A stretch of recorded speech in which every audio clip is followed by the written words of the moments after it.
March 8, 1944. 10:21 a.m. over the Ruhr Valley, western Germany. The sky is loud. Engines beat the air in steady waves. For engines per aircraft, dozens of aircraft. The sound rolls across factories and rail yards below. German radar stations have already sounded the alarm. Fighter pilots climb hard, pushing throttles forward. Flak crews load shells and wait. Inside a B-17 flying fortress, the air is thin and cold. Oxygen masks hiss. The aircraft shakes as it holds formation at 25,000 feet. The bomb bay doors open. Cold air floods in. Crewmen brace themselves. They expect the familiar release, the heavy drop, the pull upward as the bombs fall away, but nothing explodes. White shapes spill from the aircraft. There are thousands of them. They flutter and spin. They catch sunlight. They spread wide across the sky, drift down like snow. German pilots close in. They see no bombs falling, no fires starting, no shockwaves rising, only paper. Paper everywhere. The radio crackles with confusion. Flak bursts hang uselessly in the air. Fighters circle, unsure. On the ground, factory workers look up. Soldiers pause. Civilians step into streets. Leaflets rain down across cities and fields. Words replace steel. Messages replace fire. This mission looks small. It looks harmless. It's not.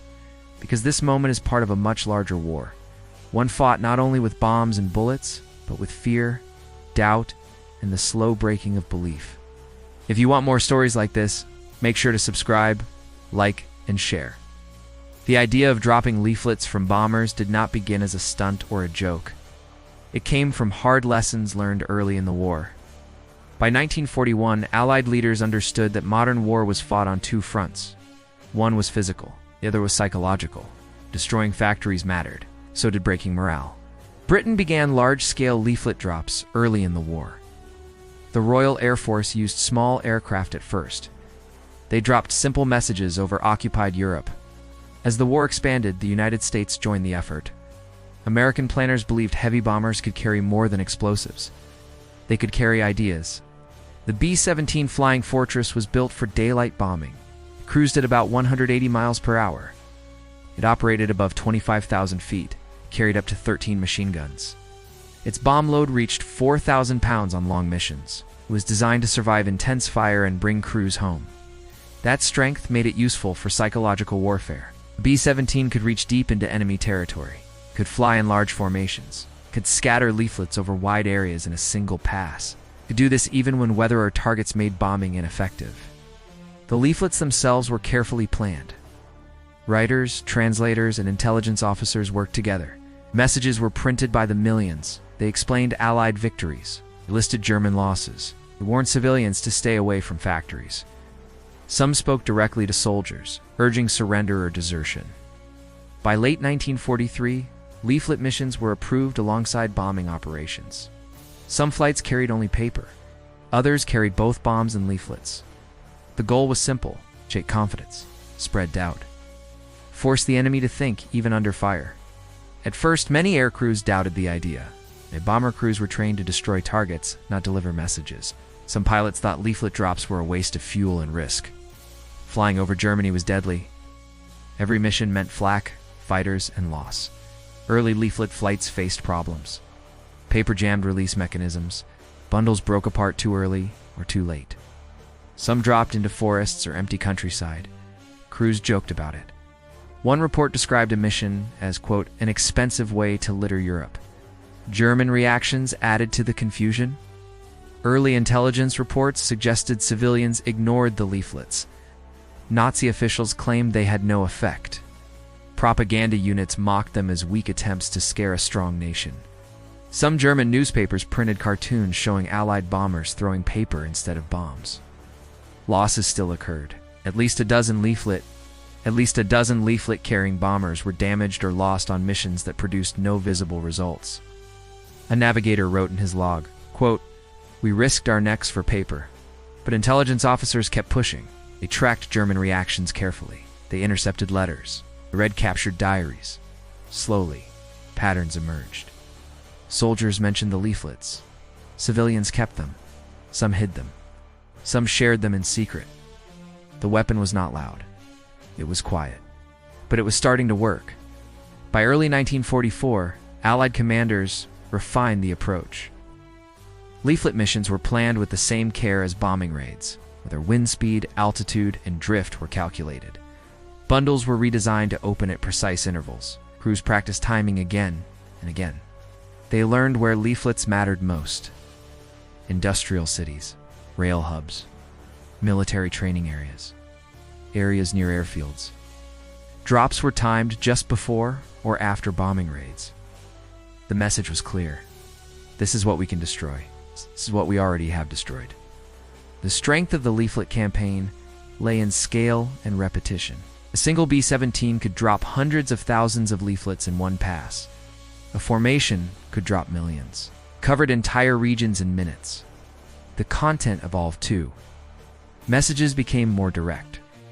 They named units that had been destroyed. It listed recent defeats in Italy and the East. Some leaflets included safe conduct passes.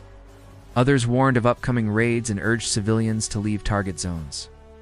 German air defenses struggled to counter this. Fighters could shoot down bombers, but they could not stop paper once it was released. Flak bursts were useless against drifting sheets. Interception reports often mentioned confusion. Pilots would climb to engage, only to see no bombs falling. Crews noticed the change. One pilot recalled, quote, "You could feel it. They did not know how to react." The psychological impact grew stronger with each mission. The leaflets did not replace bombs. They worked alongside them. Steel broke buildings. Words broke certainty. One mission stands out. February 22, 1944, Operation Clarion. A massive Allied effort to paralyze German transport. Hundreds of bombers cross into Germany at low altitude. Rail yards burn across the country. That same morning, several B-17 groups carry leaflets instead of bombs. They target smaller towns and rural junctions. German fighters scramble everywhere. They cannot tell which formations are lethal and which are not. Near Kassel, a group of German pilots intercepts a formation at 24,000 feet. They expect a bombing run. They brace for heavy defense fire. Instead, white clouds spill from the bomb bays. One pilot later writes in his diary, quote, "It was snowing paper in the sky. We did not know what to do." On the ground, civilians read warnings that rail lines would be destroyed. Hours later, bombs fall elsewhere. The connection becomes clear. Another encounter occurs in April 1944 over Leipzig. A mixed formation approaches. Some aircraft carry bombs, others carry leaflets. German controllers struggle to direct fighters. The sky is crowded. Decisions must be made fast. Flak batteries open fire. Fighters dive through formations. Leaflet aircraft fly straight and steady. They release their loads calmly. Paper spreads across the city.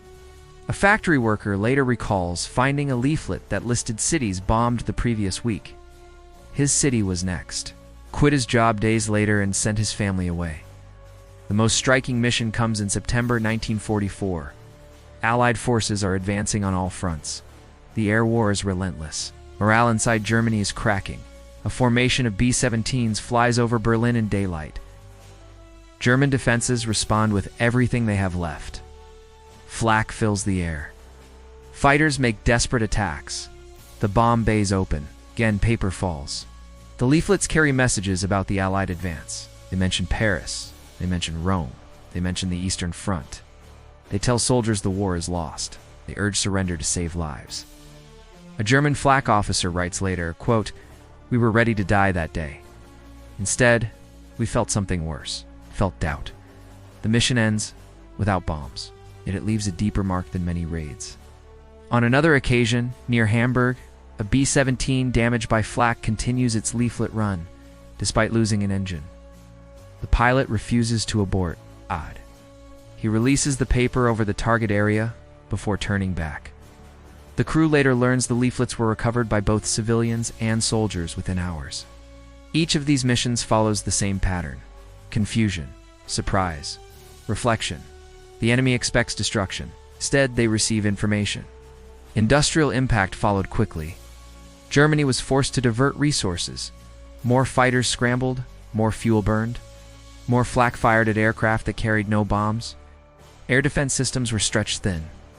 By 1944, Allied aircraft dropped billions of leaflets across Europe. Printing plants ran day and night. Paper, ink, and transport were allocated at scale. Leaflet missions required planning, escorts, and logistics similar to bombing raids. Compared to bombs, leaflets were cheap. Single mission cost a fraction of a major raid. Yet it forced the enemy to react as if under full attack. German fuel reserves were already low. Fighter pilots were already overworked. Every scramble mattered. Training adapted as well.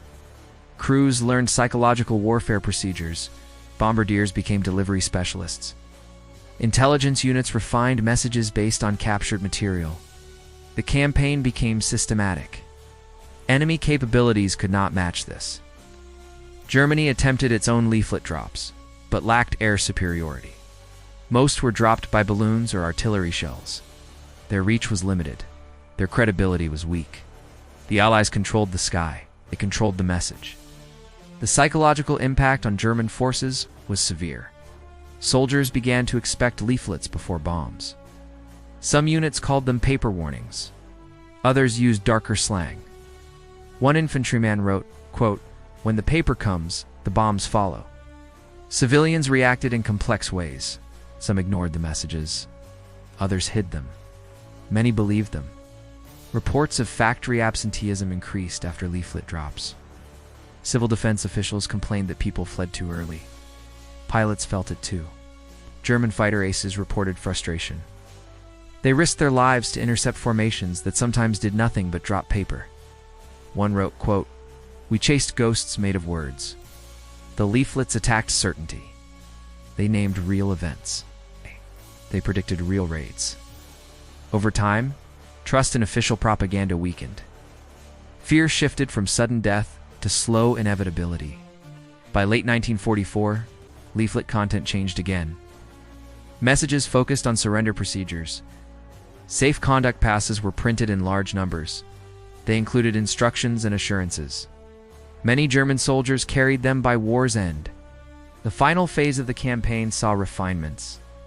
Leaflets were tailored to specific regions and units. Some included maps, others included ration comparisons. New release containers improved accuracy. Aircraft flew lower when possible to improve spread. B-17 crews adapted tactics. They flew at different times of day. They mixed leaflet runs with bombing raids to increase uncertainty. Late war variants of the aircraft carried improved navigation aids and defensive guns, making these missions safer. As Germany collapsed in 1945, leaflet drops continued. They guided refugees. They warned of frontline movements. They urged cities to surrender without destruction. In some cases, they worked. The legacy is clear. Leaflet missions did not end the war alone, but they saved lives. They reduced resistance. They accelerated collapse. One German veteran later said, quote, "The bombs destroyed our cities. The leaflets destroyed our belief." The B-17 Flying Fortress proved that air power could fight with words as well as weapons. And its quiet reign of paper became one of the most effective strikes of the war.